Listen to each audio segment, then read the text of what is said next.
हाँ जी 62। आज हम इंशाल्लाह 3:15 क्लोज कर देंगे।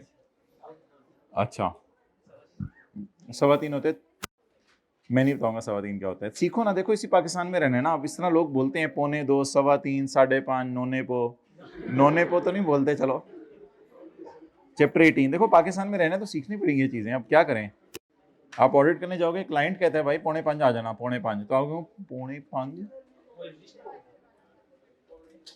अच्छा निकालें कल वाला सवाल जो था, क्वेश्चन नंबर पास पेपर का, क्वेश्चन नंबर 38। ओके अच्छा, इसमें भाई पेज 495 के ऊपर हमने पढ़ा था .4, पेज 495 पर .4। इसमें माय डियर हमने ये पढ़ा था कि कोई नहीं, इतनी चीज नहीं करी पढ़ा। इसमें हमने ये पढ़ा था कि अगर कोई खर्चा अगले 3 साल तक पे ना हो तो वो चौथे साल इनकम में ऐड हो जाएगा। ऐड बैक ना बोलें इसको, बस वो चौथे साल इनकम में क्या हो जाएगा, ऐड हो जाएगा।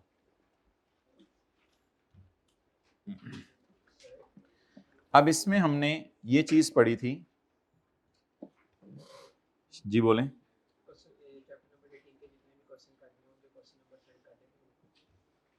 अच्छा भाई चैप्टर 18 के जितने सवाल कर लिए उनके क्वेश्चन नंबर ग्रुप में सेंड कर दें। वैसे तो सवालों पे टिक लगा होगा, अजीब एक्सरसाइजें करवाते हो हमारे से। हमने तो कभी अपने टीचरों को चीज़ें नहीं की थी। सब कुछ पता है, चैप्टर 18 में जो टिक करोगे सवाल पता चल जाएंगे। अजीब यार, गप्पे ना मारा कर मेरे साथ। अच्छा सेक्शन 34 का 5 हमने पढ़ा था। सेक्शन 34 का 5, उसमें हमने पढ़ा था, आज आपसे बहुत इंपॉर्टेंट बात करने लगा हूं।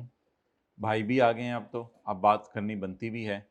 आज आपसे बहुत इंपॉर्टेंट बात करने लगे हैं। .5 के अंदर एक लाइन लिखी हुई है, जब कोई खर्चा अलाउ हो जाए इनकम फ्रॉम बिजनेस में और बंदा उस लाइबिलिटी को 3 साल पे ना करे तो वो चौथे साल इनकम में, इसको कुछ बच्चे बोल रहे हैं ऐड बैक। ऐड बैक ना बोले, असल में ये खर्चे में 3 साल पहले गई हुई है। खर्चे में कब गई हुई है, 3 साल पहले। अब 3 साल पहले आपने खर्चे में डाला है। अब लॉ मेकर कह रहे हैं अगर अभी तक भी पे ना करोगे तो इसको क्या डाल दो, इनकम में। तो बोले 3 साल तक खर्चा पेएबल रहे तो उसे चौथे साल कहां डाल देते हैं, लेकिन अगले 3 साल तक पे नहीं करेंगे तो चौथे साल इनकम में डालेंगे। हमारे साल को डाल के साल नहीं गिनेंगे। देखना ये पड़ेगा ये खर्चा भी रिकॉर्ड हुआ है या नहीं, क्योंकि ये शर्त है कि खर्चा पहले रिकॉर्ड हुआ हो फिर इनकम में डालेंगे सजा के तौर पे। तो पढ़ें, PJC's liability include an amount of 14 million in respect of purchase of tax year 2018। मैंने तो डेट्स नहीं पढ़नी, मेरे लिए डेट्स का क्या करना है मैंने। ये 2018 का खर्चा है एंड 2019। ये असल में कल आपको मैंने बताना था, एक 2018 का खर्चा, एक 2000। these purchases were allowed as deduction। ये 4 साल पहले परचेज के तौर पे, क्रेडिटर के तौर पे रिकॉर्ड हुआ था। तो बोलें क्या 4 साल पहले ये परचेजेस में गया था, जी। क्या 4 साल पहले ये खर्चे के तौर पे रिकॉर्ड हुआ था, जी। तो बोलें जो चीज खर्चे के तौर पर 4 साल पहले रिकॉर्ड हो चुकी और अभी तक पे ना हो तो उसको सजा के तौर पे किसमें डालने, तो 18 वाले को 22 के न्यूमेरिकल के इनकम में डालना है और 19 वाले को 23 के न्यूमेरिकल में। इसलिए हमने सिर्फ 14 को इनकम में डाला था। डन, ये बात क्लियर हो गई। तो बोले कोई खर्चा अगर पे ना हो तो वो अगले 3 साल वेट करें, चौथे साल उठा के किसमें डाल दें।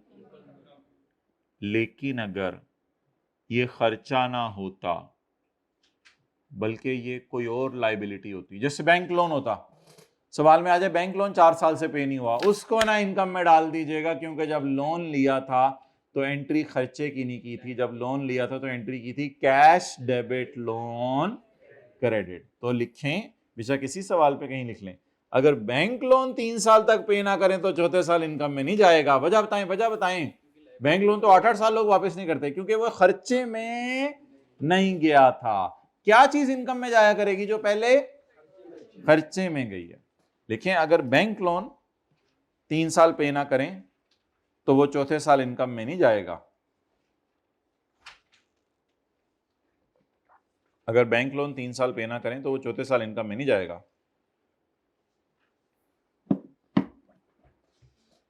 मंगल का रोजा भाई याद से रख लीजिएगा। तो वो चौथे साल इनकम में नहीं जाएगा। आगे क्या लिखना है? क्योंकि वो जब लिया था तो खर्चे में नहीं गया था। क्योंकि वो जब लिया था तो कुछ लोग सुस्ती कर रहे हैं लिखने में। क्योंकि जब वो लिया था तो खर्चे में नहीं गया था। जी जी जी बिल्कुल बिल्कुल बताता हूं।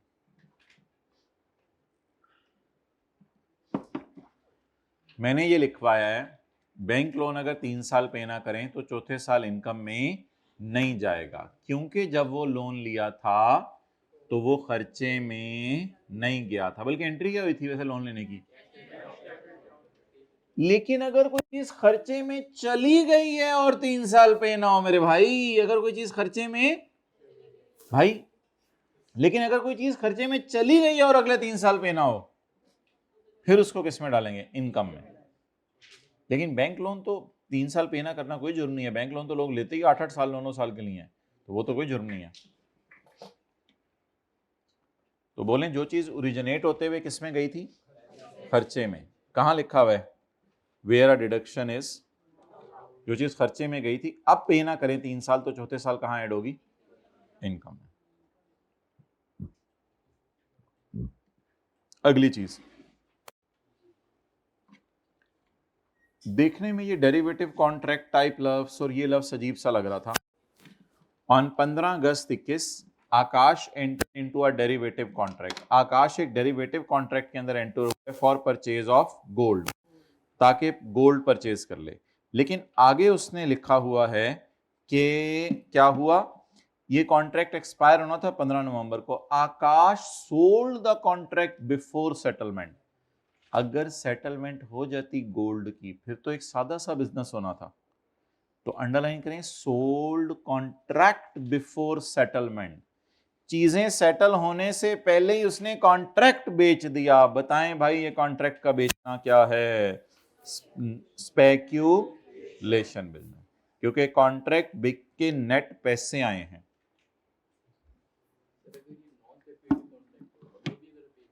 हाँ हाँ हाँ हाँ।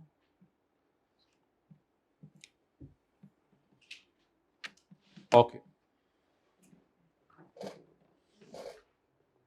बाकी ये आकाश को 70 मिलियन मिले एओपी से, ये तो हम इंशाल्लाह एओपी के चैप्टर के अंदर पढ़ेंगे। अच्छा,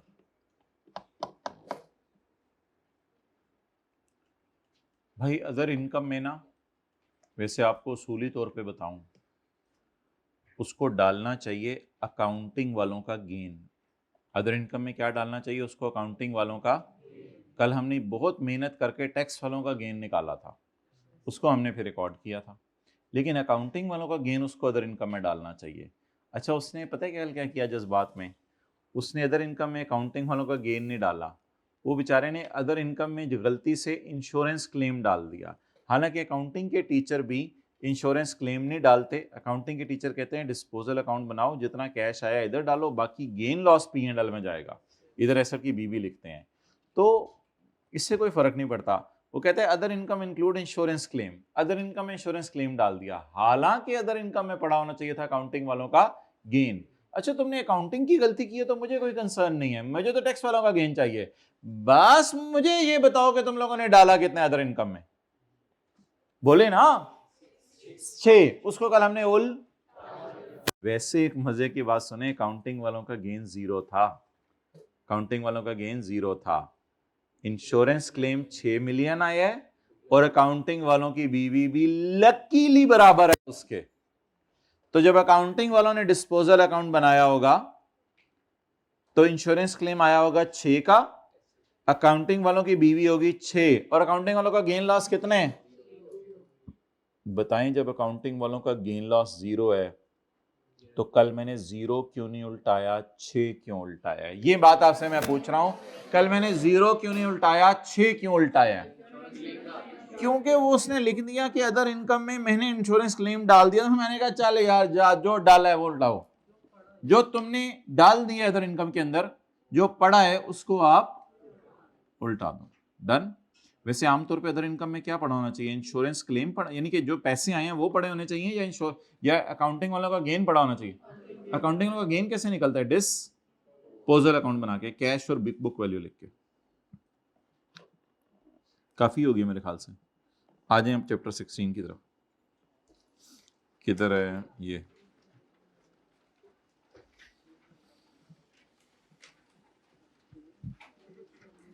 okay, come on page 445, page 445 के ऊपर आए।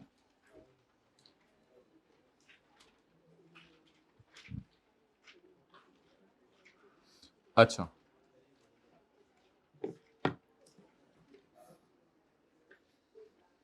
भाई ये ना देखिए हेडिंग्स बनी हुई हैं। पेज 443 पे लिखा हुआ है 2,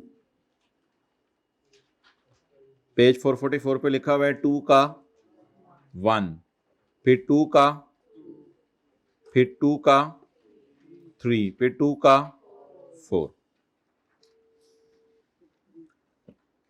2 का 1 लगने किन टैक्स पेयर्स पे? नए टैक्स पेयर्स। नए टैक्स पेयर्स कौन से होते हैं?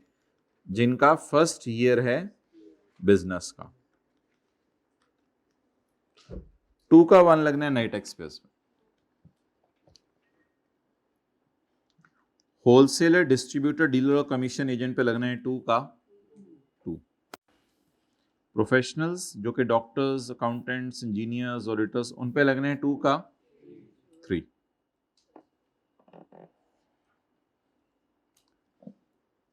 ऐसे ट्रेडर और मेन्यू, ट्रेडर कौन होते हैं?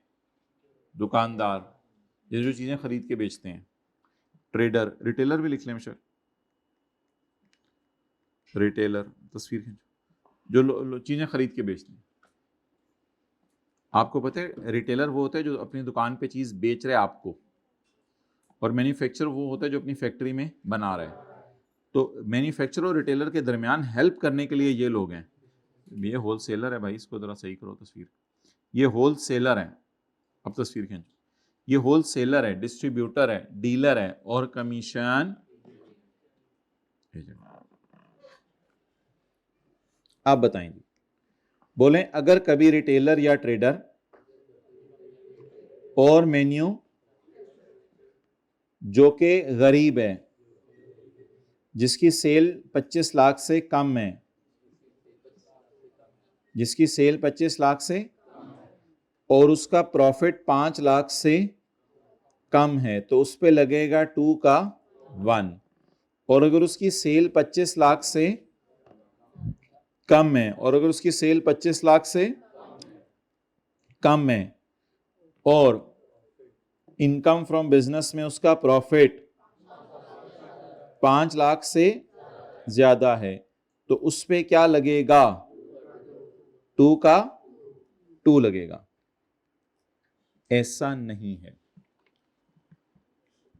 ये बात डब्बा सिर्फ मैन्युफैक्चरर के साथ है। ये ब्रैकेट सिर्फ किसके साथ है? ट्रेडर के साथ ये ब्रैकेट नहीं। इसका आसान हल, मैन्युफैक्चरर को एरो करके ऐसे लिखें।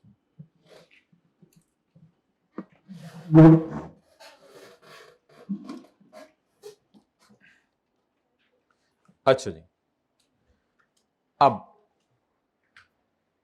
ट्रेडर की सेल जितनी मर्जी हो, बोले बोले सारे, सेल जितनी मर्जी हो, अगर उसका प्रॉफिट 5 लाख से कम है तो 2 का 1, और अगर उसका प्रॉफिट 5 लाख से तो 2 का 2। डन। ऐसा मैन्युफैक्चरर जिसकी सेल 25 लाख से अगर उसका प्रॉफिट, सेल तो हमेशा ज्यादा होती है ना, आपको पता है सेल 22-23 लाख हो सकती है, लेकिन खर्चे माइनस करके प्रॉफिट तो कम हो जाता है ना। तो अगर मैन्युफैक्चरर का प्रॉफिट 5 लाख तक है तो उस पे 2 का 1, और अगर मैन्युफैक्चरर का प्रॉफिट 5 लाख से ज्यादा है 2 का 2। लेकिन इधर तो सिर्फ वो वाले मैन्युफैक्चरर हैं जिनकी सेल 25 लाख से कम है। दुनिया में ऐसे भी तो मैन्युफैक्चरर होंगे ना जिनकी सेल 25 लाख से, इनके ऊपर क्या लगता है 2 का 4। तो असल में ट्रेडर्स के अंदर जो है वो क्या है, ट्रेडर्स के अंदर आपने सेल को नहीं देखना। अब बोलें सारे, ट्रेडर की सेल जितनी मर्जी हो,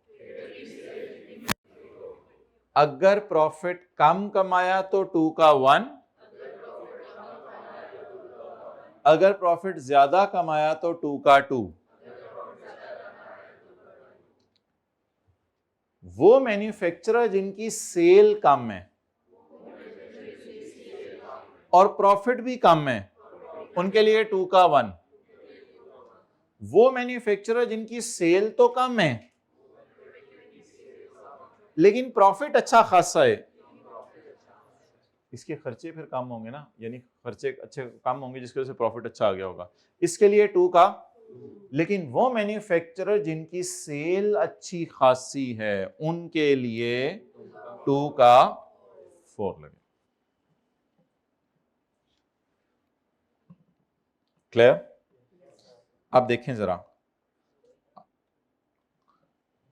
2 के 4 के आगे उसने क्या लिखा हुआ है, ये सिर्फ किन के लिए,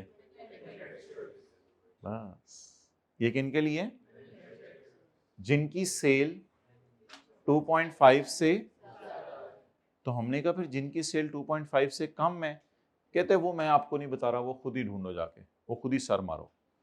तो अब देखें ये बात इससे मैच हो गई, इसको हम ऐसे टिक करते हैं, ये बात इससे मैच हो गई। ऐसे मैन्युफैक्चरर, अच्छा इनका प्रॉफिट नहीं देखना, आपने ये भी नोट की है बात, इनका प्रॉफिट 5 लाख से ज्यादा हो या 5 लाख से कम हो, इनका प्रॉफिट नहीं देखना, इनकी सिर्फ क्या देखनी है, सेल। छोटा सा लिखें, प्रॉफिट जितना मर्जी हो, प्रॉफिट जितना मर्जी हो।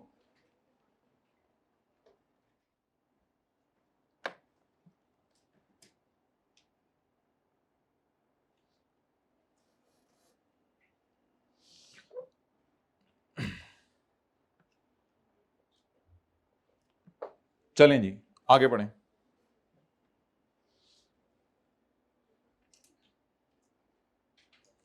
प्रोफेशनल्स तो इधर कवर हो गए ना, किधर कवर हो गए प्रोफेशनल्स, 2 का 3, 2 का 3 में प्रोफेशनल्स कवर हो गए। आगे आए, इधर देखें, ऐसे टैक्स पेयर जिनकी बिजनेस इनकम 5 लाख से ज्यादा हो, ऐसे टैक्स पेयर जिनकी इनकम 5 लाख से ज्यादा हो, और ऐसे टैक्स पेयर जिनकी इनकम 5 लाख से कम हो। अब मेरे भाई जिनकी इनकम 5 लाख से कम है, इधर सारे के सारे ट्रेडर भी आ जाएंगे, और ऐसे बोले ऐसे मैन्युफैक्चरर भी आ जाएंगे जिनकी सेल लेस देन 2.5। ट्रेडर सारे आ जाएंगे, लेकिन मैन्युफैक्चरर कौन से आएंगे, कर लिया नोट, करो ना, ले आए।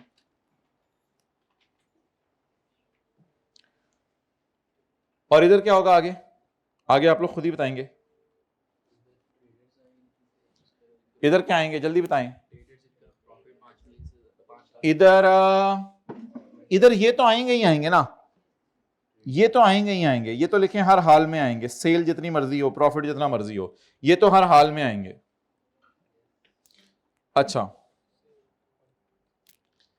लेकिन ये कौन से टैक्स पेयर्स हैं, क्योंकि इधर तो और लगा हुआ है ना, ये कौन से टैक्स पेयर्स हैं, जो ट्रेडर हैं जिनकी सेल 5 लाख से ज्यादा, आगे लिखा हुआ है जो ट्रेडर हैं, या जो ऐसे मैन्युफैक्चरर हैं जिनकी सेल लेस देन 2.5।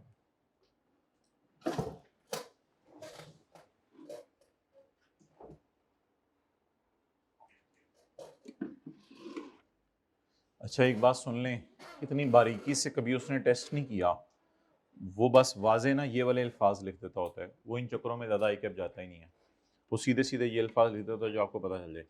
असल में ऐसे मैन्युफैक्चरर जो 25 लाख से कम है जिनकी सेल, उनकी कैटेगरी हमने अपनी तरफ से बनाई है, उसने नहीं बनाई हुई, लेकिन अकल तो लगानी पड़ेगी ना। अगर ये 25 लाख से ज्यादा मैन्युफैक्चरर हैं तो बाकी मैन्युफैक्चरर किधर गए? उन्होंने रिकॉर्ड्स तो मेंटेन करने हैं ना, तो वो फिर मेरे ख्याल से इधर कवर हो रहे हैं। ओके, निकालें जी पास्ट पेपर्स इसी के चैप्टर 16 के।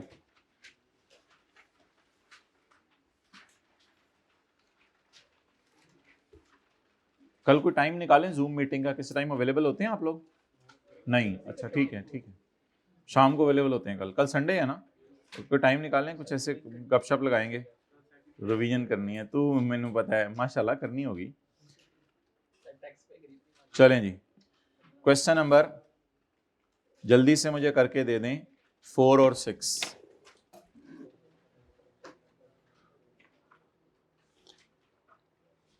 कमाल डर लगता है उस क्लास को देख के। देखें सारे आज पीछे, अभी लगेगा थोड़ी देर बाद कोई उधर हाथ हिला रहा है, फिर पाँव हिला रहा है, फिर कुछ चुड़ैल आ गए, अजीब डर सा लगता है उस क्लास को देख के। देखें आज सारे देखें उसको।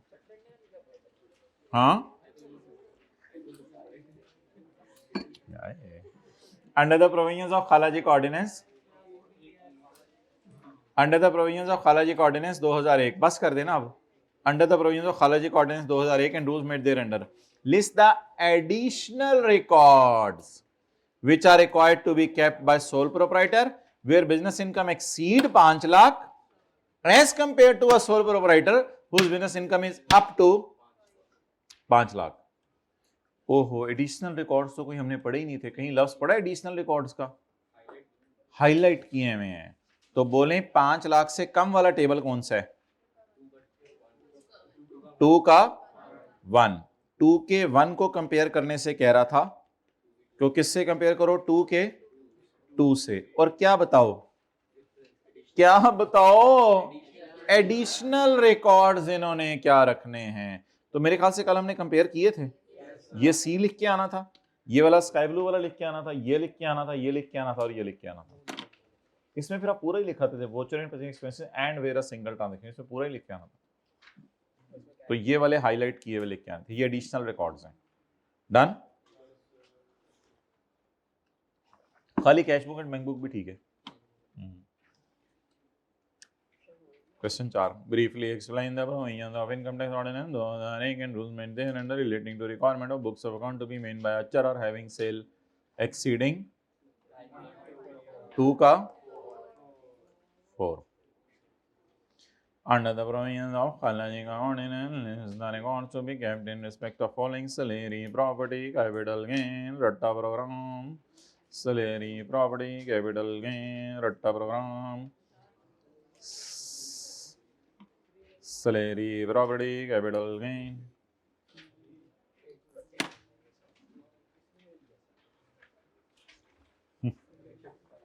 ठाकुर, तुम आज कह रहे हो रट्टे मारेंगे। भाई सादा सी बात है, किराए का एग्रीमेंट, किराए कैंसिल होने का एग्रीमेंट, किराया आने की रसीदें और खर्चों का सबूत। मुझे याद हो गया, याद हो गया ना। क्या हो नहीं गया? किराए का एग्रीमेंट, किराया कैंसिल होने का एग्रीमेंट, इनकम आने की रसीद और जो है वो खर्चे होने के सारे सबूत। हद हो गई यार ऐसी। सानू इन्हें बड़े होके याद हो जाते, तो आपकी तो अभी उम्र कच्ची है, कच्ची उम्र में तो जल्दी जल्दी याद होती हैं। Under the provisions of income tax ordinance and rule may briefly explain the following requirements of book of account to be maintained whose income is up to 5 lakh. तो ये क्या पूछ रहे? 2 का 1। तो आज के नोट्स में लिखा होगा हमने 3 का A किया, B नहीं किया, अभी 3 का A किया। ओके, चलें, ये अभी तक सुबह के शुगर लगा रहे हैं हम बैठ के। इधर आए पेज नंबर 447 पे, पहली 4 लाइनें खुद ही पढ़ लें।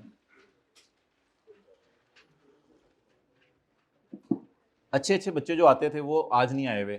चलें, घर बैठ के माशाल्लाह लेक्चर ले रहे होंगे, अल्लाह आप लोगों के भाग लगाए। नहीं आप वो मैं तो इस कॉन्टेक्स्ट में बात नहीं कर रहा, मैं उनको रियलाइज करवाने के लिए बात कर रहा हूँ। अभी आप लोगों के बारे में तो मैंने बातें की नहीं। आप लोगों के बारे में बातें करना शुरू करूँ तो आप तो खुश के जो है वो कुप्पा हो जाए फूल फूल के। General form of books of accounts, general form of books of accounts. The books of accounts and records may be kept on electronic media if safety measures are ensured। अगर पासवर्ड लगा हुआ है तो फिर आप इनको संभाल के रख सकते हैं कंप्यूटर पे भी। तो बताएं किस फॉर्म में बुक्स ऑफ अकाउंट्स रखते हैं? फॉर्म बताएं।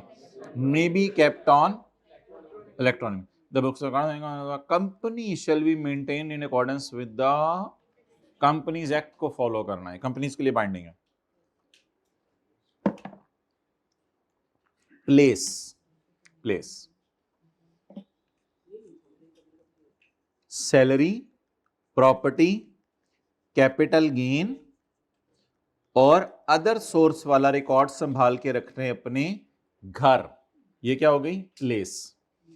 और बिजनेस वाला, एक मिनट देखें, बिजनेस वाला रिकॉर्ड संभाल के रखेगा जहां बिजनेस इज कैरिड ऑन। और अगर एक से ज्यादा ब्रांचेस हैं आपकी, जैसे बाटा है, तो फिर रिकॉर्ड्स आपने संभाल के रखे हैं प्रिंसिपल प्लेस और एट ईच प्लेस। फिर मेन हेड ऑफिस में रख लें, लेकिन अगर आपका दिल चाह रहा है कि हर जगह सेपरेट अकाउंट्स मेंटेन हुए हैं, फिर हर जगह रख लें, नोट करें, हाईलाइट करें, स्पिंग स्पॉन्ग। Salary, property, capital gain, other source वालों ने कहां संभाल के रखने हैं? घ रे को साइलेंट किया करें। कहां जा रहे हैं आप लोग इंशाल्लाह आज? घ। और बिजनेस वालों ने कहां रिकॉर्ड संभाल के रखने हैं? जहां बिजनेस कैरी ऑन हो रहा हो। लेकिन अगर बिजनेस इस ज्यादा जगह कैरी ऑन हो रहा है तो फिर बेहतर है कि प्रिंसिपल प्लेस पे रख लें। या अगर हर जगह अलग अकाउंटेंट है, ये तो बहुत अमीर बंदा होगा, हर जगह सेपरेट बुक्स हैं, तो फिर तो हर जगह आप अकाउंट संभाल के रखें, कोई मसला नहीं, एक जगह रखना जरूरी नहीं है। पिछला क्या था? General form. फॉर्म में दो चीजें थी, नंबर 1 इलेक्ट्रॉनिकली भी रख सकते हैं और कंपनीज ने कंपनी लॉ को फॉलो करना है, और अगला क्या था? प्लेस। तीसरा पॉइंट बताएं क्या लिखा हुआ है?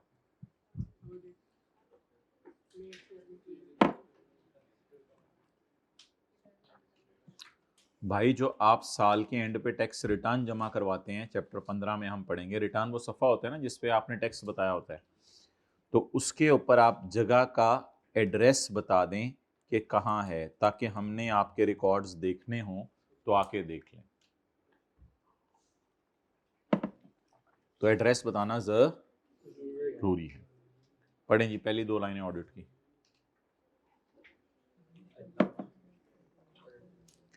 अच्छा, ऑडिट बड़ा आसान सा है। सबसे पहले क्या होगा? डॉक्यूमेंट्स मंगवाए जाएंगे। डॉक्यूमेंट्स मंगवाने के बाद, वो बोले ना, डॉक्यूमेंट्स मंगवाने के बाद, डॉक्यूमेंट्स कौन कौन से हैं जरा बताएं कोई? वो जो कल से पढ़ रहे हैं, सेल का डाटा, परचेज का डाटा, रेंट एग्रीमेंट्स वगैरह, पता नहीं क्या क्या, स्टॉक का डाटा। तो सबसे पहले क्या मंगवाए जाएंगे? रिकॉर्ड्स। उसके बाद क्या किया जाएगा? ऑडिट। ऑडिट प्रोसीडिंग इलेक्ट्रॉनिकली भी की जा सकती हैं। क्या भेज के? वीडियो लिंक भेज के, यानी जूम मीटिंग का लिंक भेज के, वीडियो लिंक भेज के भी ऑडिट किया जा सकता है। 2AA को तो छोड़ें। इसके बाद क्या होगा? After completion of audit, commissioner may obtaining tax payer on all issues raise issue an audit report. Commissioner फिर क्या इशू करेगा? Audit report. साथ वाले के पास है हाइलाइटर? दुआ करें अल्लाह इसको हाइलाइटर दे, आमीन। डबल अंडरलाइन लगा लें जिनके पास हाइलाइटर नहीं है। तो कमिश्नर में कॉल फॉर द डॉक्यूमेंट्स। सबसे पहले क्या मंगवाएगा? डॉक्यूमेंट्स। मेरे ख्याल से वो तो बिल्कुल येलो सा लाइट सा होता है ना, वो ना यूज किया करें, बिल्कुल लाइट सा हाइलाइटर यूज किया करें। मे कॉल फॉर द डॉक्यूमेंट्स। अच्छा, कईयों ने किताबें ऐसे हाईलाइट की होती हैं, घर वाले देख के परेशान हो रहे होते हैं, तो सुनो तो नहीं, वो हाईलाइट तो कर लिया है ना। और कई लोगों की किताबें बिल्कुल खाली पड़ी होती हैं और सुनो तो ऐसे जैसे अंदर दिल के अंदर रकम हुआ हुआ है। मे कॉल फॉर द डॉक्यूमेंट। सबसे पहले आपसे रिकॉर्ड्स मंगवाने के बाद क्या करेंगे? उसका ऑडिट करने के लिए वीडियो लिंक भी भेजा जा। जब ऑडिट हो जाएगा तो कमिश्नर आपको क्या भेजेगा? और उसके बाद कमिश्नर में अमेंड द असेसमेंट। फिर कमिश्नर अमेंड करेगा असेसमेंट। अमेंड क्या होता है? चेंज करना। अमेंड क्या होता है बोले? और तरमीम करना, चेंज करना। और असेस क्या होता है? जज करना, यानी आपके बारे में जो जज किया हुआ था कमिश्नर ने, उसको रीअसेस करेगा। आपके बारे में जो जज किया हुआ था उसे आप, कमिश्नर अपने माइंड में आपके बारे में असेसमेंट बदल लेगा। कमिश्नर कहेगा बंदा सही नहीं, मे अमेंड द असेसमेंट। अगर आपके बैग से जो है वो सिगरेट मैं अच्छा छोड़े कोई बात नहीं, पॉइंट नंबर 7 आपकी तो बात ही नहीं माशाल्लाह आप लोग तो। Point number 7 section 177। हाँ मिसवाक तो होगी ना, आपकी जेब में नहीं, मेरी तो जेब में है, तो रखा करो ना। आपकी मेरी जेब एक ही है, ये प्रोग्राम नहीं चलते, आपकी मेरी जेब एक ही है, हाथ धोती हैं। Section 177 shall not apply to a person। Section 177 उस बंदे पे नहीं लगेगा जिसके affairs have been audited in any of the preceding 3 years। जिसका पिछले 3 साल में ऑडिट हो चुका है उस पर यह सेक्शन नहीं लगेगा। Section shall not apply। किन लोगों पे नहीं लगेगा? अच्छा अगली बात छोड़ देना, उनका है हेडलाइटर अपना अपना, क्या कुरकुरे। अगर बोर्ड खुद ऑडिट ना कर सके तो बोर्ड फिर किसको अपॉइंट करेगा? और बोले ना, बोर्ड किसको अपॉइंट करेगा? अ firm of chartered accountant.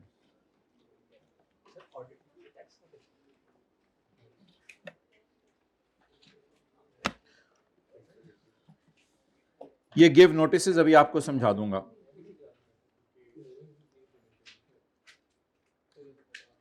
Person employed में गिव नोटिस, और फिर सीए आपको नोटिस भेजेगा कि भाई अपना डेटा ले आओ, क्योंकि बोर्ड वाले ऑडिट करने नहीं आए, बल्कि कौन ऑडिट करने आ रहे हैं?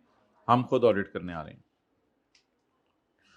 और अगर आप फेल टू प्रोड्यूस रिकॉर्ड्स, अगर आप रिकॉर्ड्स के ऊपर बैठ गए अपने और आप कहें उठा के दिखाओ, मुझे उठा के दिखाओ, P&L पे बैठ गए, बैलेंस शीट पे बैठ गए, पूरा ट्रायल लेजर रख के उसके ऊपर बैठ गए, तो इसका मतलब है you fail to produce the, तो फिर कमिश्नर में प्रोसीड। अब प्रोसीड के बाद क्या होना है ये मैं थोड़ी देर बाद बताऊंगा, फिर कमिश्नर ही आगे बढ़ेगा। आप कौन उठाएगा आपको उन रिकॉर्ड से? बोले कई लोग दुकानें ही बंद कर देते हैं, ताले लगा देते हैं, और मंगल के दिन लिखा होता है जुमा ब्रेक।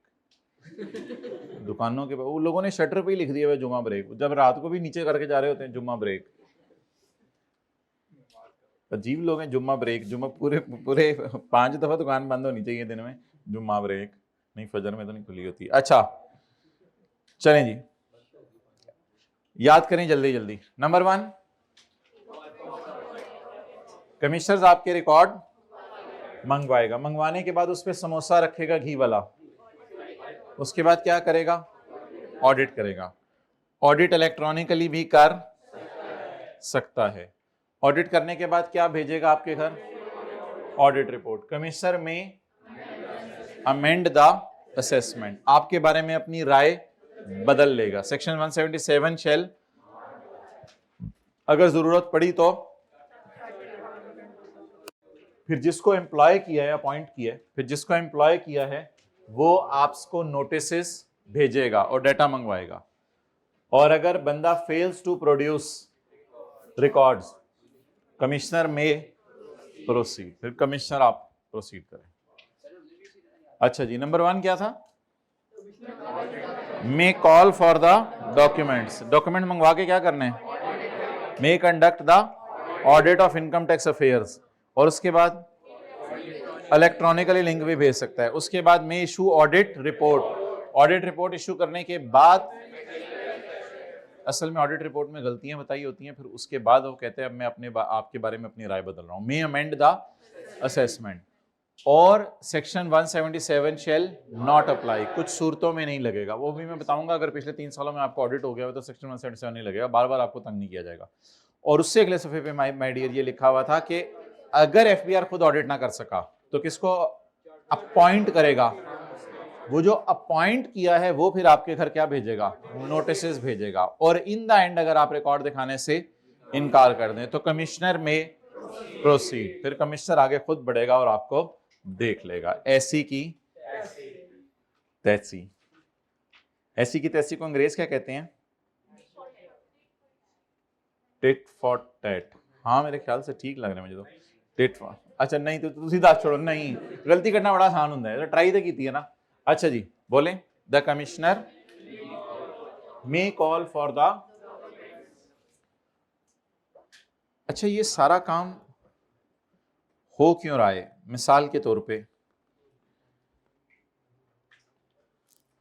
ज्वेलरी बेची आपने, ज्वेलरी पे गेन आया 7 मिलियन का, बिजनेस में गेन आया 30 मिलियन का। कमिश्नर ने ऑडिट शुरू किया और कमिश्नर ने रिकॉर्ड मंगवाए। रिकॉर्ड मंगवा के पता चला कि आपकी बैंक स्टेटमेंट में पैसे आए हुए हैं। कमिश्नर ने कहा ये क्यों आए हैं? आपने कहा मैंने पेंटिंग बेची थी, बताई क्यों नहीं? तो ये नहीं होता प्रैक्टिकली। डिस्पोजल, पेंटिंग की डिस्पोजल। तो अब ये रिकॉर्ड में क्या निकल आई? गलती।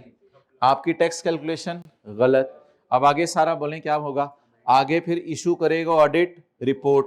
ऑडिट रिपोर्ट करने के बाद आपके बारे में अपनी राय बदल लेगा, और अगर आप फिर भी रिकॉर्ड नहीं दिखा रहे होंगे या कुछ नहीं कर रहे होंगे तो फिर वो रिकवर आगे बढ़ेगा और फिर देखेंगे क्या करना है। तो ये पूरी कहानी जरा समझ लें हो क्या रहा है। रिकॉर्ड्स मंगवा के वो हमारा क्या चेक करना चाहते हैं? एक्सरे करना चाहते हैं हमारा। द कौमी बोलें, द कौमी may call for the including books of maintain under this law और maintain under any other law. क्यों मंगवा रहे हैं? इसको सर्कल लगा लिया करें ना, वजह क्यों मंगवा रहे? For conducting audit of income tax affairs of the person. अभी रिकॉर्ड्स मंगवाने दें उसको। अभी इसी में where record is kept on electronic data the person shall allow. Person कौन होता है? Tax payer. पर्सन कौन होता है? Tax payer. टीपी लिख लें आज, TP. The TP shall allow the कॉमी टू यूज द मशीन। वो आएगा आके कहेगा मैं तेरा कंप्यूटर इस्तेमाल करने लगा, मैं तेरा कंप्यूटर इस्तेमाल यूज करने दीजिएगा। मतलब वो कंप्यूटर इस्तेमाल करे, आप नीचे उसकी टांग उस कुर्सी तो नहीं, शायद बचपन से नहीं हो क्या आप लोग, इसलिए ऐसे बातों में हंसते हैं। To use the machine and shall allow him to access the attested hard copies. कुछ कमिश्नर पुराने जमाने के होते हैं, कहते हैं ये मशीन में है, मजा नहीं आ रहा, प्रिंट निकाल। तो फिर आपको प्रिंट निकाल के उनको दे दें। Attested hard copies for investigation of tax payer or of any other tax payer. आपके प्रेमिसेस में आके किसी और को ऑडिट भी हो सकता है, क्योंकि होंडा एटलस कार ने अगर जनरल टायर से टायर खरीदे हैं तो फिर जनरल टायर की रिकॉर्ड्स भी चेक कर सकते हैं ना हम, हल्का फुल्का, ये इतना तो प्रोग्राम चलता ही है। फिर आगे, the commissioner shall not call for the records. May call for the records, not call. घर में भी इसी तरह किया करें ताकि घर वालों को पता चले बच्चा सीए कर रहा है। बहुत मजा आता है कैप वाली साइड से मुंह में डाल के। अब मैं नहीं छोड़ूंगा, लेक्चर 50 के बाद तो कोई गुंजाइश नहीं की। हर बंदे को सड़क पे खड़े करके भी हम इंशाल्लाह कुछ नहीं कहेंगे। The commissioner shall not call for the records after expiry of. ये हमने पढ़ लिया था कि आपने 6 साल तक रिकॉर्ड संभाल के रखने हैं, तो उसके बाद आपसे रिकॉर्ड नहीं मंगवाए जाएंगे। तो शैल नॉट कॉल। और इधर था इलेक्ट्रॉनिक डेटा।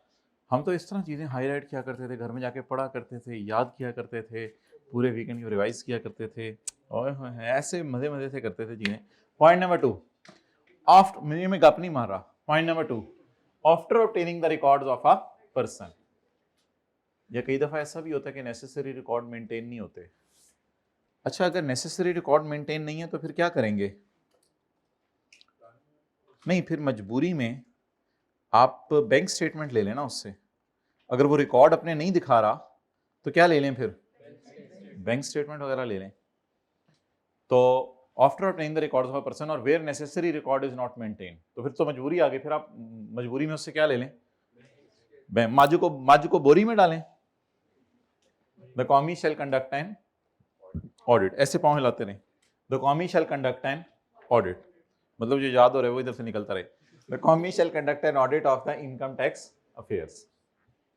उसमें आपके खर्चों के बारे में पूछा जाएगा, आपके एसेट्स के बारे में पूछा जाएगा, आपकी लाइबिलिटीज के बारे में पूछा जाएगा। बहरहाल ज़माना बदल गया, वक्त बदल गया, चीज़ें चेंज हो गई। अब कमिश्नर को आने की ज़रूरत नहीं है। कमिश्नर में नाखून खा के क्या, कितना भूख भी नहीं मिटती इससे। तो कमिश्नर में conduct audit proceedings electronically. Commissioner audit proceedings कैसे कर लेगा? Electronically, through video link. आप ऊपर मास्क पहन लीजिएगा ताकि वो वाला मसला भी ना हो, आप परेशान ना हो, मुझे नजर लग जाए। और अदर प्रेस्क्राइब्ड फैसिलिटी। वैसे भी ऑनलाइन फोरम्स पे इस तरह ना आया करें, मास्क पहन लिया करें। अच्छा, वो कह रहे नजर लग जाती है। 2A, point number 6, after completing the audit, चुप कर ड्रामे ना किया कर, after completing the audit, audit मुकम्मल होने के बाद द कॉमी में, नहीं भाई ऐसे ना इशू करें ऑडिट रिपोर्ट, पहले उसकी बात तो सुन लेना सर। ये वो ना मेरी बेगम ने, बेगम को क्या रखना है हमेशा जिंदगी में, बेगम को क्या रखना है हमेशा जिंदगी में, बेगम। आपकी तरफ से गम नहीं आना चाहिए, बाकियों की तरफ से तो आते रहते हैं, तो वो हौसला भी देते रहना है। तो वो ये कहेगा कि सर ये जो प्राइवेट कंपनी के शेयर्स बिके थे ना, ये मेरी बेगम ने बेचे थे, तो बेगम का बैंक अकाउंट जर्मनी में है, तो पैसे फिर मैंने ही ले लिए, तो ये तो बेगम की कैपिटल गेन इनकम है, पढ़ो अनु जाके, बेगम की कैपिटल गेन इनकम है, तो वो मुतमईन हो गया आपसे। तो याद रखिएगा कभी भी ऑडिट रिपोर्ट इशू करने से पहले आपको वो मौका देंगे किस चीज का, बोलने का, आपको मौका देंगे किस चीज का, बोलने का, पकड़े ऐसे बोलने का, बॉल पॉइंट मुंह में डालने का मौका देंगे। ये 4th 5th तक खत्म हो जानी चीजें, बॉल पॉइंट मुंह में डालना, ये करना, और काफी सारी चीजें मैं बताऊंगा। अच्छा आफ्टर ऑब्टेनिंग द रिकॉर्ड, नीचे जाने सबने, चलें ठीक है।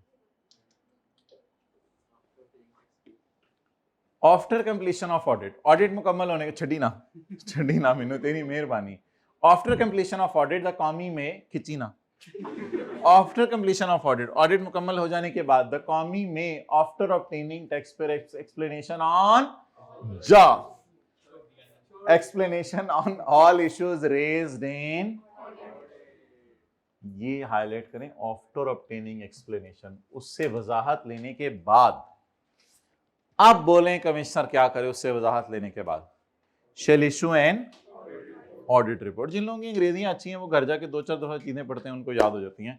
चलो मसला तो साडा है इशू एन ऑडिट रिपोर्ट। हमारे वो क्लास में होता था बच्चा, वो माशाल्लाह 3-4 घंटे में याद करके बैठा होता था, मैं 8-8 घंटे लगा रहता था चीजों पे। फर्क होता है हर बंदे में, क्या करें, हम है तो है इस तरह, क्या करें।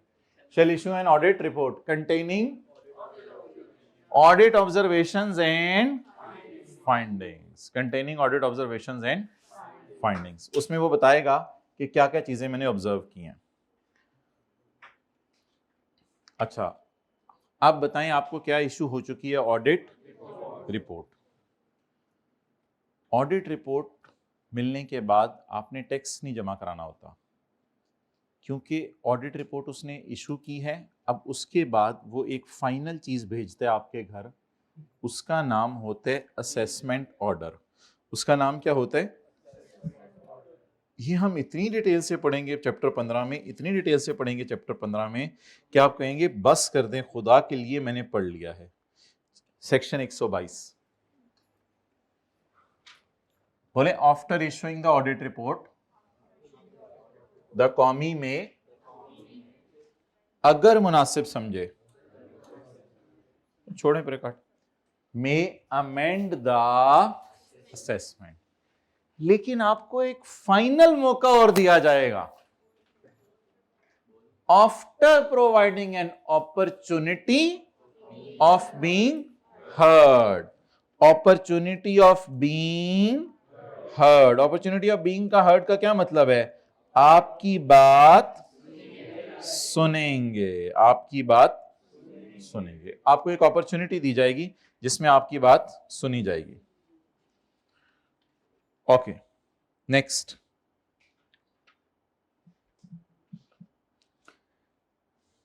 वो मैंने आपको मैसेज भेजा कि घर वालों ने किन किन चीजों का ख्याल रखना है आपकी, वो पढ़ लिया हुआ है आप लोगों ने? चलें, कितने लोगों ने पढ़ लिया सारे? घर वाले ग्रुप में किसने भेज दिया है? घर वाले ग्रुप में भेज दिया है एक, और आपने कहा था ठीक है। वो असल में मेरे बेटे को मदरसे में छुट्टियां आई थी, तो उनके मदरसे वालों ने ये मैसेज भेजा था, तो मैंने कहा आप लोगों को भी फॉरवर्ड कर दूं, क्योंकि हमने अपने बच्चों का ख्याल रखना, तो आपके वालिदैन भी घरों में ख्याल रखें। आप लोग वैसे खुद नहीं अपना ख्याल रखने लगे, या हल्का फुल्का वालिदैन को ख्याल रखना पड़ता है? रखना पड़ता है ऐसे।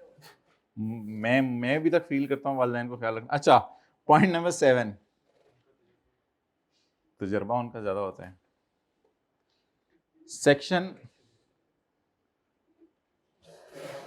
पुत्र जिन्नी तेरी उम्र है ना उन्ना मेरा तजर्बा भी नहीं है।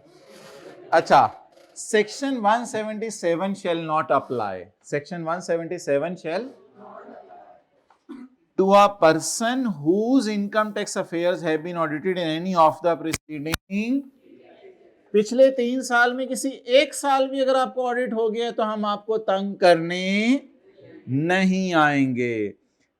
इस चीज को लोगों ने मिसयूज करना शुरू कर दिया था कि ऑडिट हो जाता था तो फिर लोग 2 नंबरियां करने लग जाते थे। ये तो वैसे लॉ मेकर ने ये देखें। अच्छा, वैसे मुझे बताएं, ये जो सेक्शन है पाकिस्तान के, ये लिबर्टी के अंदर कितने दुकानदार होंगे?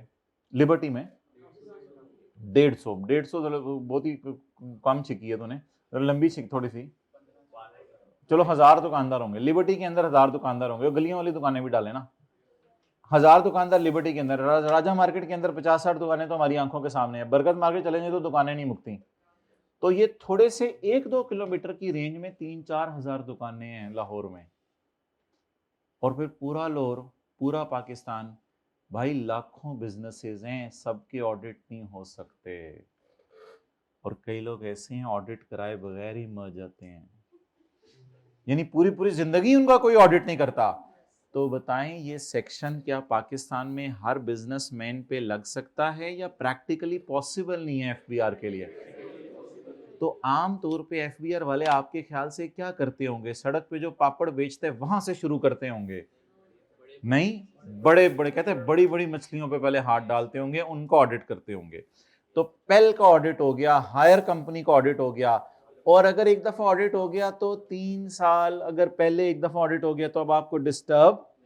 लेकिन जिन लोगों ने इस फैसिलिटी को मिसयूज करना शुरू कर दिया था, उनके लिए हमने क्या लाइन डाली? हाउएवर कौमी में select a person for with the approval of. कौमी खुद तो एक दफा अगर ऑडिट करके आ गया तो फिर उसको दोबारा कुछ साल तंग नहीं करेगा। लेकिन अगर कौमी को दिल चाहा कि ये पंगा ले रहे बार बार, तो फिर हर साल भी ऑडिट कर सकते हैं। लेकिन इसके लिए कौमी को क्या करना पड़ेगा? वरना जनरल रूल बताएं क्या है? Section 177 shall to a person whose income tax affair have been audited in any of the preceding 3 year. लेकिन अगर हाउएवर, लेकिन अगर कमिश्नर मुनासिब समझे तो किससे इजाजत ले ले? बोर्ड से। अच्छा, हाँ जी, ऑब्वियसली। अब सॉर्ट ऑफ पिछली चीजें क्लोज हो गई हैं, अब एक नई बहस छिड़ गई। क्या? कि बोर्ड में ऐसे बंदे नहीं हैं जो ऑडिट कर सकें, या बोर्ड समझ रहे कि मुझे ऑडिट करने के लिए किसी की हेल्प चाहिए। तो बोर्ड फिर कहाँ जाए? मेरे ख्याल से नहीं, पाकिस्तान क्रिकेट बोर्ड ठीक है। नहीं, वो लोग पाकिस्तान क्रिकेट बोर्ड नहीं। अच्छा, फिर क्या करें? किसके पास जाएं? नहीं, डॉक्टर्स के पास चले जाएं, वो ऑडिट करने में हेल्प। आपको इंशाल्लाह मौका दिया जाए ना, आपने ऐसे ऐसे एमसीक्यूज बनाने हैं। द बोर्ड में appoint a form of CA, doctors, engineers. बच्चों ने फौरन सीए टिक करके, आप तो ऐसे ऐसे एमसीक्यू आसान बनाएंगे, बच्चों ने। अच्छा, आप लोग एमसीक्यूज बनाएंगे। The rate of dividend is 12%, 11%, 13%, 15%। चलो भाई, द इनिशियल अलाउंस इज 25%, 27%, 29%, 30%। ये होते हैं एमसीक्यूज। हमारे बंदा ये होते हैं एमसीक्यूज। द बोर्ड में ये तो बीए में नहीं आने एमसीक्यूज ये वाले। अच्छा चुप, आप लोगों को मौका दिया जाए तो आप लोग ऐसे एमसीक्यूज बनाएंगे। Basic salary is chargeable under capital gain. तो क्रॉस ही करना है अगले ने। अच्छा, कुछ को ये भी समझ नहीं आ रही। द बोर्ड में appoint a form of CA. Board ऐसा करता है कि एक फॉर्म ऑफ सीए को अपॉइंट करता है। और भाई एमसीक्यूज बनाना बहुत टफ काम होता है, क्योंकि जब कैलकुलेशन का एमसीक्यू होता है तो जिस कैलकुलेशन से जहां बच्चे ने गलत जाना होता है वो वाला करके भी जवाब दिया होता है। वो जैसे ही नजर पड़ता है बच्चा करता है टिक, और एग्जामिनर कहता है यस। द बोर्ड में appoint a firm of CA और कॉस्ट एंड मैनेजमेंट अकाउंटेंट। किस लिए अपॉइंट करेगा? To conduct an audit of what? Audit of what? Personal affairs, income tax affairs. तो घर की चीजें तो नहीं देखनी ऑफ अ पर्सन। उसको सिलेक्ट किसने किया था ऑडिट के लिए? कमिश्नर ने या फिर बोर्ड ने। तो वो तो बोर्ड अपने कंधों का बोझ किस पे डाल रहे हैं? सीए पे। ऑब्वियसली सीए को फिर पैसे भी देता होगा board. Scope of audit shall be determined by board on case to case. Scope का क्या मतलब है? ऑडिट कितनी डेप्थ में करना है। आप बताएं, ऑडिट अगर 10 दिन में होगा तो ज्यादा गलतियां पकड़ी जाएंगी, लेकिन अगर वही ऑडिट आप 2-3 दिन में करेंगे तो उतनी गलतियां। तो स्कोप ऑडिट का कौन बताया करेगा? बोले ना, board. The person employed as above या अपॉइंटेड एज अबव, एक ही मतलब है। The person appointed as above, कौन है वो अपॉइंट हुआ है जो ऊपर? मे बी ऑथराइज्ड बाय कॉमी टू गिव नोटिसेस। किसको? To tax payer. क्या नोटिस में लिखा होगा? टू ऑब्टेन इन्फर। और अब आप सीए को घर में घुसने देंगे? बोर्ड ये भी इजाजत देगा, सीए तुम उसके घर में भी घुस सकते हो। वो पावर तो बोर्ड और कमिश्नर के पास होती है, लेकिन 2 बजे नहीं आते रात को, परेशान। वो मुझे देखने लग गया, टाइम पे आते हैं, बेल बजा के आते हैं, मतलब एंटर होने की इजाजत देनी है। अच्छा, जब कोई बंदा, बोले ना, जब कोई बंदा नाकाम हो जाए, पीला स्काई ब्लू सबज, सॉरी, जब कोई बंदा नाकाम हो जाए, नाकाम हो जाए, फेल्स टू प्रोड्यूस क्या? अकाउंट्स, डॉक्यूमेंट्स एंड, किसके सामने? कौमी या सीए के सामने। Electronically kept record, electronically machine और एनी अदर एविडेंस। मेन बात को मैंने अंडरलाइन किया हुआ है, अंडरलाइन की हुई बात पढ़ें। अंडरलाइन, हाईलाइट और अंडरलाइन में फर्क होता है। द वेयर, नहीं कॉमी में नहीं, शुरू से पढ़ो ना। If a person fails to produce the accounts, documents and records, the commie may proceed to make amended assessment या best judgment assessment। ये best judgment assessment हम किस चैप्टर के अंदर पढ़ेंगे? 15 के अंदर। इसका नाम क्या होगा? हम आपको जज करेंगे या बेस्ट जज करेंगे? और जो आपके बारे में एज्यूम किया था ना हमने कि आप देखने में सही लग रहे हो, तो वो गलत साबित हो गया। देखिए, आप किसी बंदे को देखते ही कुछ ना कुछ एज्यूम कर लेते हैं, और करना भी अच्छा ही एज्यूम चाहिए, लेकिन जब फिर बैठते उठते हैं, खेलते कूदते हैं, तो जब वो उसका मोबाइल का यूजेज, फिर आप कहते हैं नहीं यार, अमेंड द असेसमेंट।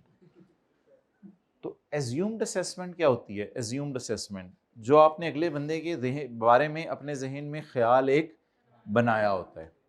लेकिन भाई रुक जाएं, सेक्शन 121 120 में इतनी डिटेल में इन दोनों लफ्ज़ों के मतलब आने हैं कि पूरा आधा घंटा लग जाता है ये समझाते हुए। लेकिन अभी आसान सी बात है, कर लें। तो कमिश्नर आगे बढ़ के अमेंडेड असेसमेंट करेगा या बेस्ट जजमेंट करेगा?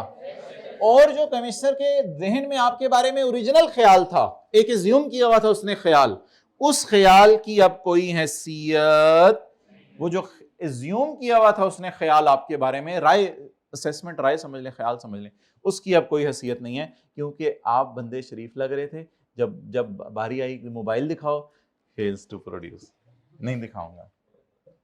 देखने में तो शरीफ लग रहा था, इसमें क्या ऐसी चीज है? दिखा दें, ये देख लें, इसमें क्या ऐसी चीज है? ओके,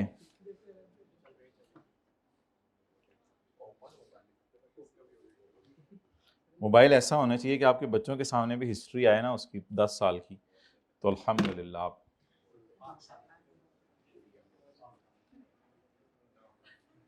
थोड़ी देर के लिए सोच लें, अस्तगफिरुल्लाह पढ़ लें।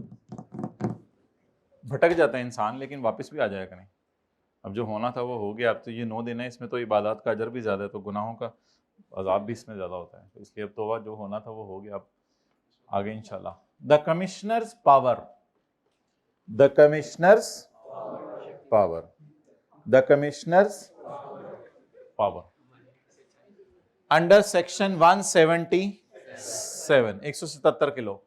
The commissioner power under section 177 is separate from the board power. Commissioner की पावर अलग है, बोर्ड की पावर अलग है। बोर्ड को पावर किस सेक्शन ने दी हुई है? Section 214 Section 214C does not stop the commissioner from asking a taxpayer for records or books of accounts and from conducting an audit under section 177. अच्छा, होता ये था कि कई दफा बोर्ड कमिश्नर के आने से पहले ऑडिट कर लेता था। सेक्शन 214C में बोर्ड कमिश्नर के आने से पहले ऑडिट कर लेता था। सेक्शन 214C में बोर्ड को ऑडिट मोटा मोटा सा होता है, इतनी डिटेल में नहीं होता। तो उसने एक लाइन डाली, कमिश्नर भी ऑडिट कर सकते हैं क्योंकि वो डिटेल से होता है। कमिश्नर की पावर अलग है किसकी पावर से? या ये बोर्ड मुक्के मार रहे थे, कमिश्नर भी आके मुक्के मार। Section 214C does not stop, यानी बोर्ड का पावर इस्तेमाल करना रोकेगा नहीं। समझ आई? Section 214C does not stop, board का पावर इस्तेमाल करना रोकेगा नहीं। किसको रोकेगा नहीं? सेक्शन 177 लगाने से। तो इस लाइन का बस मतलब लिख लें, शायद आपको बात समझ आ जाए। Section 214C does not stop, board का ऑडिट करना रोकेगा नहीं। बोर्ड का ऑडिट करना रोकेगा नहीं। कमिश्नर को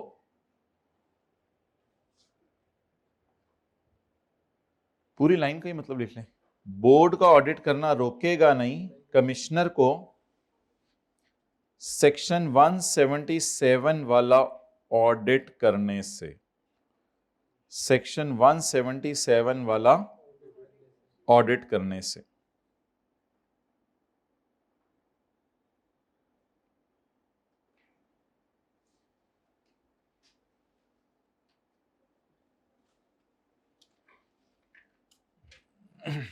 ओके, एक दफा दोबारा पढ़ें। कमिश्नर की पावर सेक्शन 177 में अलग है और बोर्ड की पावर, अगर कमिश्नर अपनी पावर एक्सरसाइज कर गया है, इसको इस तरह समझ लेते हैं, मजे का आएगा। अम्मी की पावर इज अलग फ्रॉम अब्बू की पावर।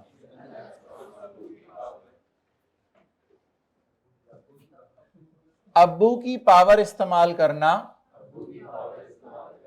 और चपेड़े मारना डज नॉट स्टॉप द अम्मी from asking a Munna for mobile.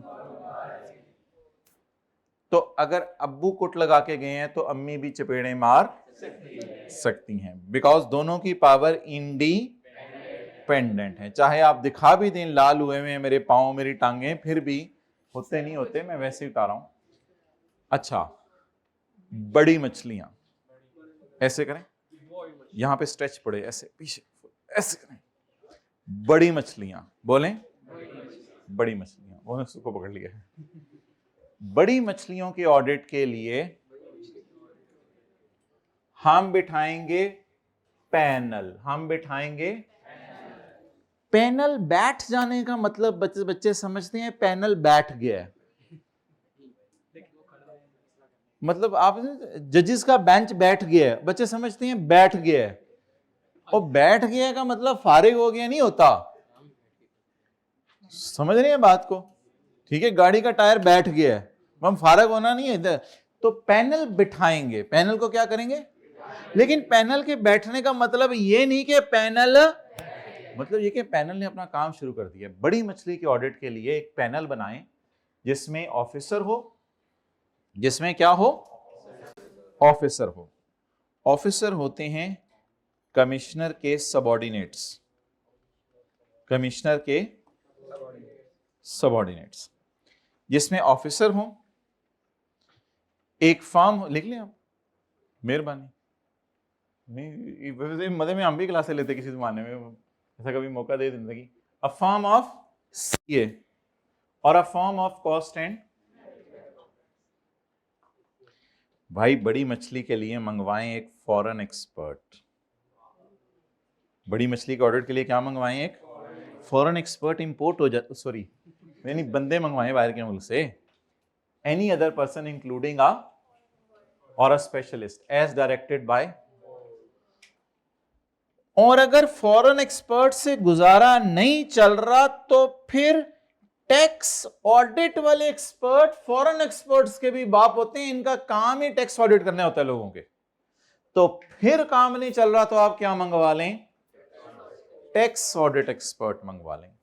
इसको डिप्लॉय किया जाएगा ऑडिट असिस्टेंस प्रोग्राम के तहत किसी इंटरनेशनल इदारे की तरफ से, या बाहर के मुल्क का कोई एफबीआर, उसका नाम एफबीआर तो शायद ना हो, या बाहर के मुल्क का कोई एफबीआर टाइप इदारा। ये दो जगहों से मिलेंगे आपको।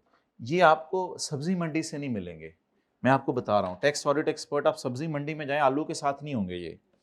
ये बंदे हैं, ये आपको मिलेंगे deployed under an audit assistance programme of an international tax organisation से ये बंदे मिल जाते हैं, या फिर टैक्स अथॉरिटी आउटसाइड पाकिस्तान वाले ये लोग ये बंदे दे देते होते हैं। ये बंदा तो किसी की तरफ से नहीं आएगा, ये वैसे बाहर के मुल्क में कोई मशहूर बंदा होगा उसको बुला लेंगे, लेकिन ये बंदे कहीं से मंगवाने पड़ते हैं। चलें जी, वो पाकिस्तान के लॉ तो वो मोटा मोटा स्टैंड कर लेते हैं, बेसिक थीम लॉज की अक्सर सेम होती है। बताएं जी, बोर्ड क्या करेगा, अपॉइंट करेगा as many as may be necessary. असल में हर बड़ी मछली के लिए अलग पैनल बनेगा, डॉलेंस के लिए अलग, इसी तरह हायर कंपनी के लिए अलग, कंप्राइजिंग 2 और मोर मेंबर्स फ्रॉम फॉलोइंग। सारे जरूरी नहीं है, कम से कम उसमें कितने बंदे होंगे, इन सारों में से दो, सारे कुछ जरूरी नहीं है, या 2 से। इनका काम क्या होगा, टू कंडक्ट एन, इस ऑडिट का नाम फोरेंसिक ऑडिट भी होता है क्योंकि डिटेल से होता है ना जरा, of the income tax affairs of any person. और बातें हुई जो ऊपर पढ़ी हैं, scope of audit shall be determined by board or commissioner on a case to case basis. अच्छा, अगली बात मजे की, ये जो लोग हैं ये,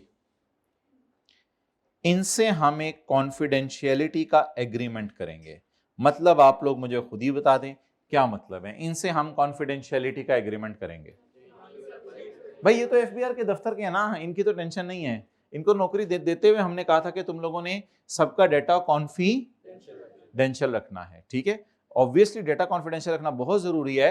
अगर एफबीआर वाले एक कॉलेज, पहले वालों का रेवेन्यू तो चलो फाइनेंशियल स्टेटमेंट में पता होता है, पहले वालों की बातें हायर वालों को बताएं, या फलां की बातें फलां को बताएं तो मसला है, होंडा वालों की बातें टोयोटा को बताएं तो मसला है।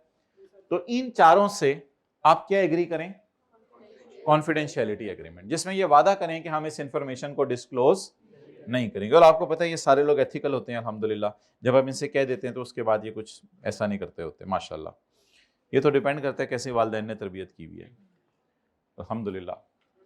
If a member is not an officer of inland, भाई आप ही की बहारें हैं जो क्लास चल रही है इतने जीलो जैसे, अगर क्लास में कोई बैठा होता ना एक आधा इधर, तो फिर उसी की बहारें होती, अभी आप लोगों की हैं। If a member is not an officer, तो फिर कौन होगा, if a member is not an officer, फिर बी वाला होगा या सी वाला होगा या डी वाला होगा या ई वाला होगा।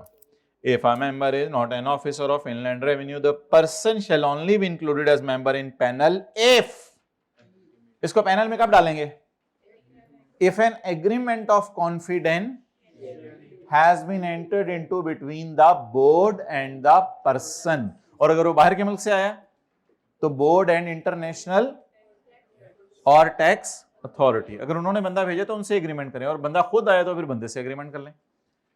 ये सारी बातें हमने पढ़ ली हुई हैं क्योंकि ये पिछले सफ़ा वाली कॉपी पेस्ट हुई हैं। एक दो बातें शायद नहीं हो। स्पेशल ऑडिट पैनल को हेड कौन करेगा, ओए चेयरमैन इसको बनाना है। अच्छा, ये चेयर के नीचे होंगे, ये चेयरमैन होगा, मतलब इनमें से चेयरमैन किसको बनाना है। कई लोग आपको चेयरमैन नहीं होते, आपको फिर भी चेयरमैन लग रहे होते हैं तरह इलाके के, लेकिन इनको सही वाला चेयरमैन बनाना है। इनको 4-5 दोस्त होते हैं, उसमें कोई ना कोई एक चेयरमैन जरूर होता है जिसकी चल रही होती हैं। चौधरी है आपके दोस्तों में भी कोई ऐसा, इशारा करें जरा उसकी तरफ, कौन है आपके दोस्तों में चेयरमैन। ये आप खुद चेयरमैन हो, खुद ना बना करो चेयरमैन, खुद नहीं हाथ खड़े करना था। पावर टू एंटर इनटू घर वो फॉरेन एक्सपर्ट घर आ जाएगा, ड्रोन,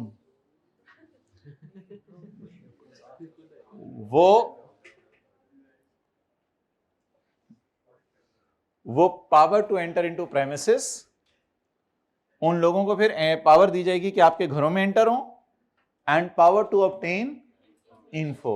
ये दोनों काम वो लोग क्यों करेंगे? For conducting audit. असूली तौर पे ये पावर होनी चाहिए ऑफिसर को। 3 जगह ऑफिसर को प्रोटोकॉल दे दिया उसने। एक जगह क्या है, ऑफिसर से कॉन्फिडेंशियलिटी वाला एग्रीमेंट साइन नहीं करना। दूसरी जगह उसने क्या है, ऑफिसर को चेयरमैन बनाने। और तीसरी जगह उसने क्या है कि प्रेमिसेस में ऑफिसर को ही भेजना। लेकिन ऑफिसर जाहिर बात है थैले में डाल के सॉरी साथ ले ही जाता है लोगों को। मतलब असूली तौर पे पावर किसके पास है एंटर होने की? ये लाइन तो आप लोगों ने पढ़ ली भी है। Where a person fails to commission of special audit panel documents, records or any other electronically, the commie may proceed to make the and assumed assessment shall have। अगर कोई एक बंदा स्पेशल ऑडिट पैनल का chairman के अलावा absent हो गया, chairman absent हो गया तो फिर नहीं बात हो रही। एब्सेंट कौन हुआ? If any one member is absent the proceeding में कंटिन्यू। तो फिर केस को चला ही रखें, उसमें क्या मसला है? एक का दुक्का बंदा एब्सेंट हो ही जाता है, किसी दिन एब्सेंट हो गया खैर है, कोई मसला नहीं। हम क्लासें चला रहे हैं, पूरी आवाम एब्सेंट हो जाएगी मंगल को, हम फिर भी क्लासें चला रहे होंगे। लेकिन अगर सारी ना आए तो फिर तो मसला है ना। तो बता दें कौन है जिसकी प्रेजेंस फिर भी जरूरी है, जिसके जाने की वजह से स्टॉप कर दिया जाएगा काम। तो कौन लोग ना आए तो खैर है, चेयरमैन के अलावा वाले ना भी आए किसी दिन तो, लेकिन अगर चेयरमैन ही ना आए फिर काम को स्टॉप कर दें। और ऑडिट को आप इनवैलिड ना कहें, खैर है लोग छुट्टी करते हैं, and audit shall not be invalid, invalid ना कहें, खैर लोग छुट्टी करते हैं। फंक्शंस परफॉर्म्ड बाय ऑफिसर, बोलें shall be assumed as having been performed by panel, as having been performed by panel। लिखें, कई दफा ऑफिसर अकेला आता है तो समझा जाएगा पैनल के मशवरे से ही आ रहा है। कई दफा ऑफिसर अकेला आता है तो समझा जाएगा पैनल के मशवरे से ही आ रहा है। कई दफा बोलें क्या होगा? तो समझा जाएगा पैनल के मशवरे से ही आ रहा है। ओके। और आखिरी बात, board may prescribe the mode and manner, तरीका of constitution, procedure and working of what? Working of what? Of panel. तो पैनल कहां बैठेगा, कैसे बैठेगा, किस तरह काम करेगा, ये कौन बताएगा? बोर्ड बताएगा। चलें ऐसा करते हैं, पहले इसको याद करते हैं, फिर उसके बाद पिछले वाला भी याद करते हैं जो पढ़ा है। अब जरा टिक लगा लें। बोलें बोर्ड में appoint as many panels as may be necessary comprising 2 or more of following persons। मत देखें, ऑफिसर था ऑफ इनलैंड रेवेन्यू कहते हैं उसको, inland revenue, chartered accountant, cost and management accountant, foreign expert, और कुछ आगे और लिखा हुआ था वो भी याद कर लीजिएगा, और tax audit expert deployed under an assistance programme. पता नहीं क्या लिखा होता, deployed under an assistance programme. और वो कहां से आया होगा? या इंटरनेशनल ऑर्गेनाइजेशन से, या he is here for conducting an audit। the scope will be determined on case to। अब बोलें, if a member is not an officer he will be included in panel only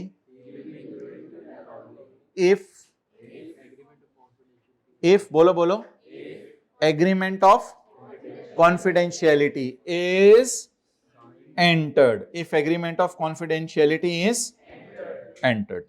okay, आगे पढ़ें।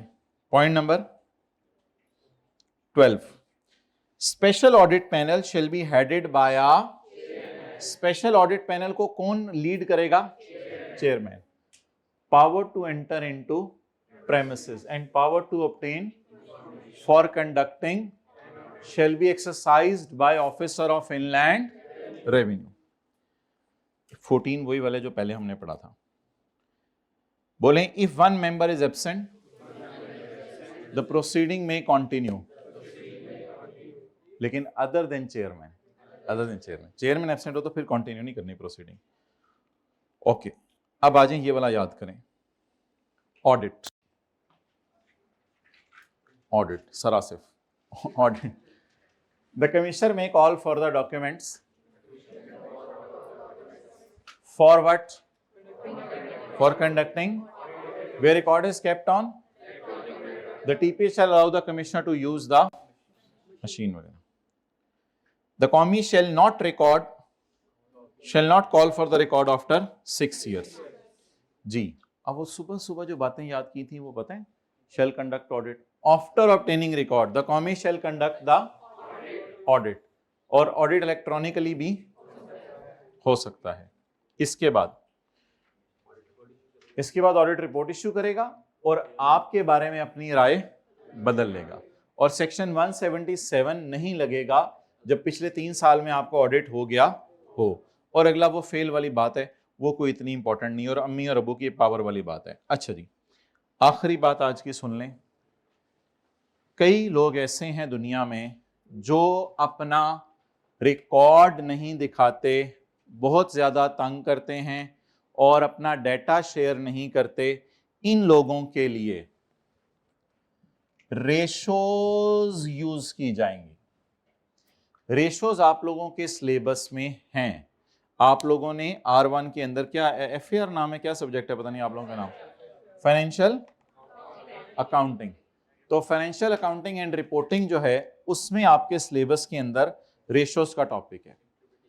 Ratios का topic ये कहता है कि किसी कंपनी ने ग्रॉस प्रॉफिट कितना कमाया. मिसाल के तौर पे एक कंपनी की सेल है 100 और ग्रॉस प्रॉफिट है 30, तो इसने कितना कमाया? 30% कमाया. दूसरी कंपनी की सेल है 100, इसका ग्रॉस प्रॉफिट है 20, तो इसने कितना कमाया? 20%. अब आप कई दफा अपने रिकॉर्ड नहीं दिखा रहे, आप अपनी इंफॉर्मेशन छुपा रहे हो, तो भाई आपकी जानने वाली कंपनीज की रेशोज हम देखेंगे और आपकी कोई एवरेज रेशियो टाइप ले लेंगे, इनका मिड 25% ले लें, कुछ ले लें, लेकिन इससे कम आपकी फिगर्स नहीं हम मानेंगे. अगर आप ये कहो, क्या कहो, इधर अगर आप ये कहो, इधर देखें, मेरे कंपेटिटर का प्रॉफिट परसेंटेज कितने? 30%. मेरे किसी और कंपेटिटर का प्रॉफिट परसेंटेज कितने? 20%. हो सकता है आपका अपना ना बता रहे हो आप, लेकिन वो कोई ना कोई रेशियोज देख के एवरेज निकाल लिया जाएगा. लेकिन ऑब्वियसली वो ये देखेंगे कि ये बिजनेस किस स्केल के ऊपर है. ये नहीं होगा कि एक हश पपीज का ब्रांड होगा और एक जो है वो गली के अंदर किसी ने जूतों की दुकान खोली हुई तो उनको बराबर लेंगे. वो लेवल के लोगों को देखेंगे.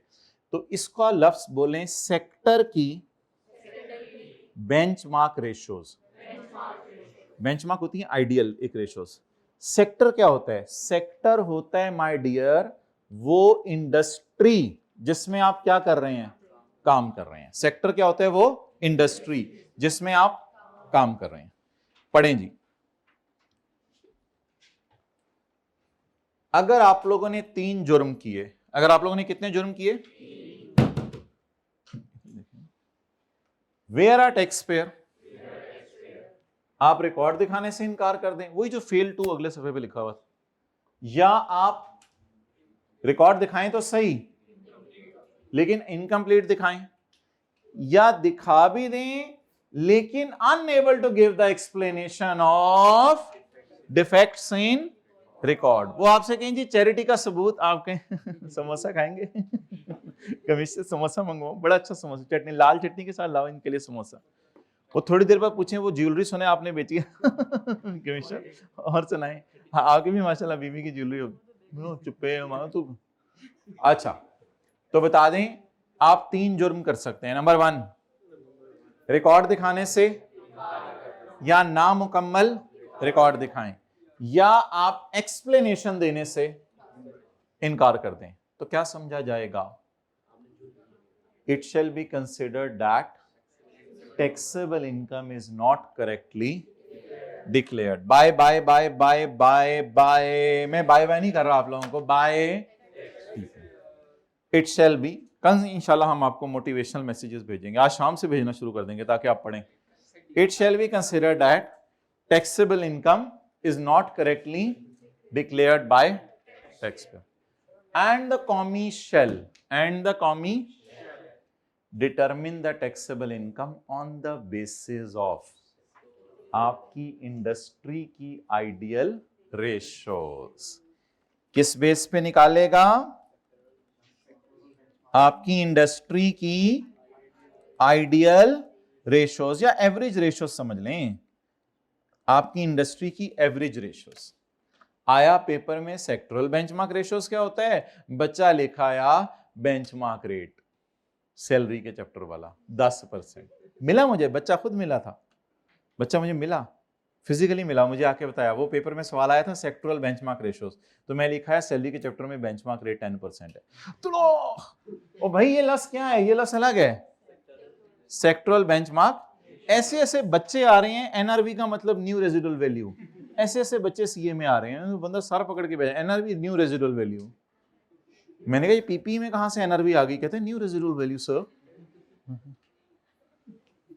आप लोगों जैसे लोग जैसे ही जाते हैं अस्पतालों में तो आप पढ़ते हैं प्रॉपर्टी प्लांट एंड इक्विपमेंट, अस्पताल वाले कहते हैं पीपी का मतलब है पर्सनल प्रोटेक्टिव इक्विपमेंट, यानी कि जहां जाते हैं अपनी ठोकनी होती है।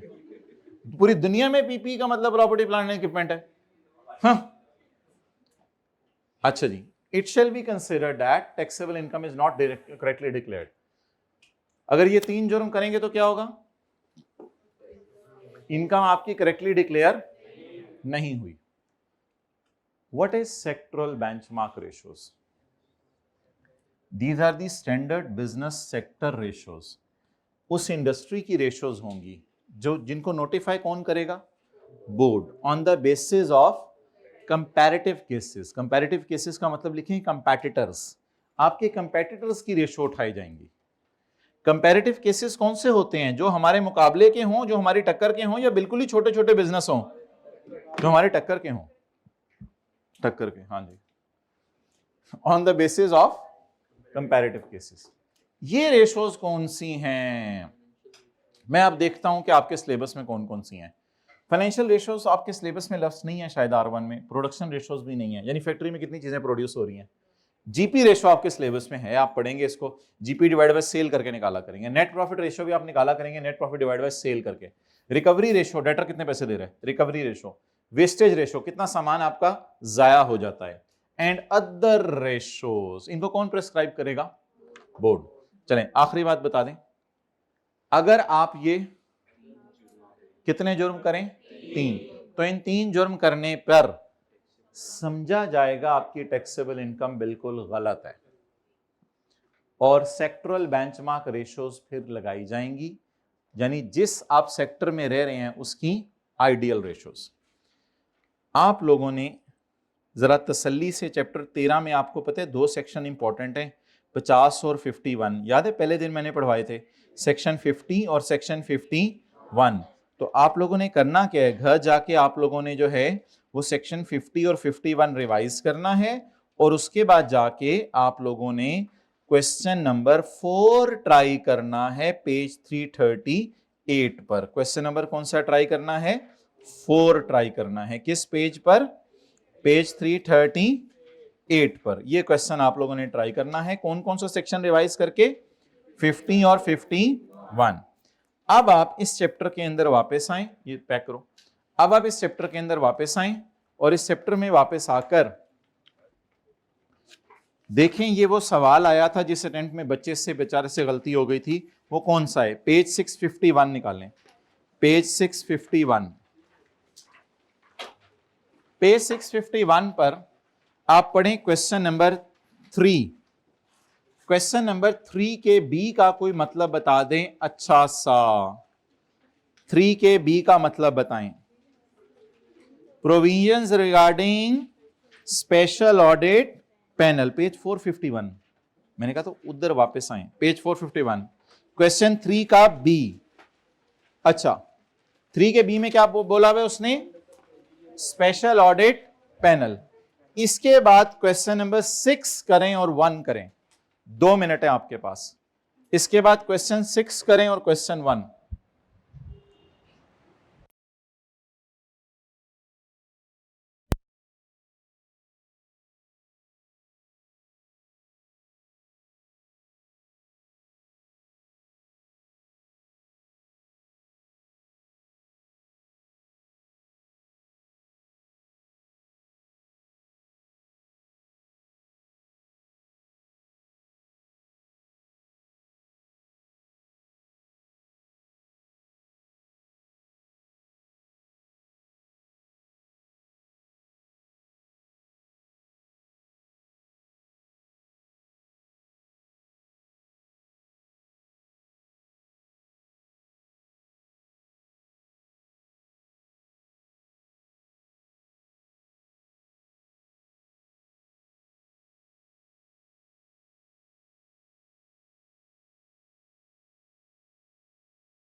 क्वेश्चन 1 में आप लोग ये लिख के आएंगे कि बोलें क्या करना है, जिसका ऑडिट, और बोले ना 3 साल में एक दफा, और समझ आ गया था नहीं समझ आया था, वो लिखा हुआ है कि मेरा ऑडिट पिछले लास्ट ईयर हो गया है, मुझे तंग ना करो, तो कौन सी बात लिख के आएंगे, हाँ 3 साल में ऑडिट हो गए तो तंग नहीं किया जा सकता, लेकिन अगर board approval.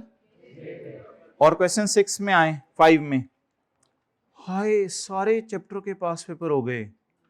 Briefly explain the term, अभी जो पढ़ी हमने 2 लाइनें। कब लगेंगे सेक्टरल बेंचमार्क रेशियोज, मैं आपको बताता हूं, जब आप रिकॉर्ड दिखाने से इनकार कर दें, या रिकॉर्ड नामुकम्मल दिखाएं, या